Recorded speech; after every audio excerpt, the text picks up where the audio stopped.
Okay, so there was a video. The video has surfaced of Big Scar's and rest in peace, Big Scarr. So they just had the funeral service recently, and Big Scarr is an artist that was signed to Gucci Mane. yes, he was also Big Scarr was also on the Double XL freshman last year. He was. So rest in peace, Big Scarr. So there's a video that came out of it's his family members basically saying that Gucci Mane allegedly offered to pay for the funeral and then backed out. So now keep in mind Gucci's lady, Keisha. I'm getting there. Okay. So his family member, Big Scarr's family member, said something, and then Keisha Kayor came back with the receipt from the funeral home saying that we gave $10,000. She also posted the flowers that they had that they paid for. So his sister came out and said, yeah, the funeral cost $60K, but like basically like what is 10 to 60 or whatever.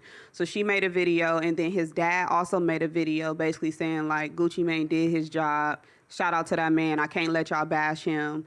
And then he just kind of went on to thank Atlantic Records and thank Gucci Mane for, you know, just what he did for the son all in general, just as an artist, you know, signing him and stuff. So it's just a bunch of, you know. Well, what about the thing with the chains? What?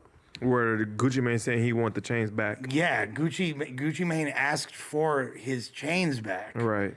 In that kind of just, I mean, I think that's a little distasteful if you ask me. Like, you gave them to him, he earned them, you know what I'm saying? Like, I don't think, why should he have to give them back? When you got to realize, like, that's probably some of the last shit that his family even got of him are these chains. What are you going to do with the millionaire? The fuck you need to do with them? Just go get some new 1017 chains. If you put that on another rapper, how disrespectful is that? You feel me? You know what I mean? Like, and what if he wanted to get buried with them? Like, you know, there's a lot of different things. Facts. Factual.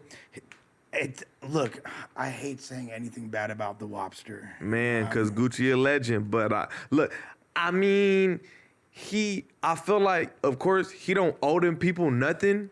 But at the same time, it is your artist, and I feel like if you fuck with a motherfucker genuinely, it doesn't matter if you obligated to do shit. I feel like you should just do it. If you really genuinely fuck with a motherfucker, I feel like, to be honest, if that was me and my artist and I was Gucci Mane, I would have told them all expensive.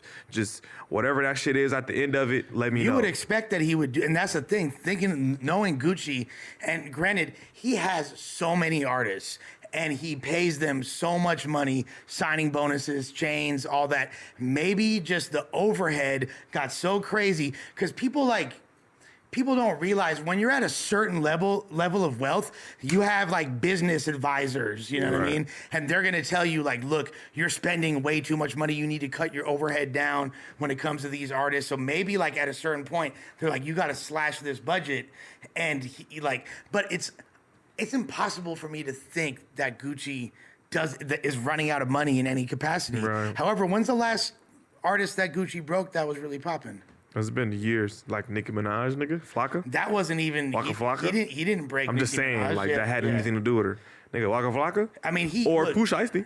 Pooh Shiesty. That's the last one. Pooh Shiesty. Yeah, who was halted at the height of his momentum. Facts. You know what I mean? Like, but for her, because the reason they said that he wouldn't go forward with paying for the funeral is because Keisha had a birthday party. Yeah, I read that. Yeah, I did see that. Right. So if a birthday party, even if it costs like, you know, $300,000 or something crazy, because that's how they do it, that's still... Because you know change compared to the Well, you know the folklore. Like when he got locked up, he gave her $1 million and she gave him $7 million or whatever when he got out. So like they're locked in. That's his ride or die. Obviously, he wants to spoil her, but at the same time, her sending a picture of the flower arrangement and a 10 and claiming that they spent a 10 piece, that leads me to believe that y'all are not doing well financially. Am I crazy? Who? Which side's not doing well? Gucci's. I mean, or he just doesn't. I don't think it's given like giving like fucked up vibes, I think it's giving like fucked up vibes. That's I don't really give a fuck about what you got going on too much. Or like maybe you know, sometimes when niggas sign artists and they got a lot, maybe he's detached from it. Like, you know, like Zay, he kind of like my artist, but that's like my brother, nigga. You know what I'm saying? So if something happened to him, I'm gonna tell his mom like, yeah, nigga, all expenses. But he has like, nigga, a million artists, so we don't know his relationship with them. But at the same time, I feel like 10K and like some little flowers is kind of, I feel like that's a little lackluster. You're not obligated to do nothing, I guess, but I feel like that's a little lackluster. That's like $400 from us. No cap, like basically. That is. I don't know. Like, I feel like that's a little lackluster. I think he should have did a little more. But that's just me. He ain't obligated to do shit, but I think he should have did a little There also could be a lot that happened between them that we're unaware. Right. We could. It's always shit that we're not gonna know about. You know what I'm saying? Somewhere. But at the same time, at least he gave him something. But I think it was a little lackluster. It's easy to speculate when you're not on the inside. That too. Facts. Yeah. Message. That's some real shit.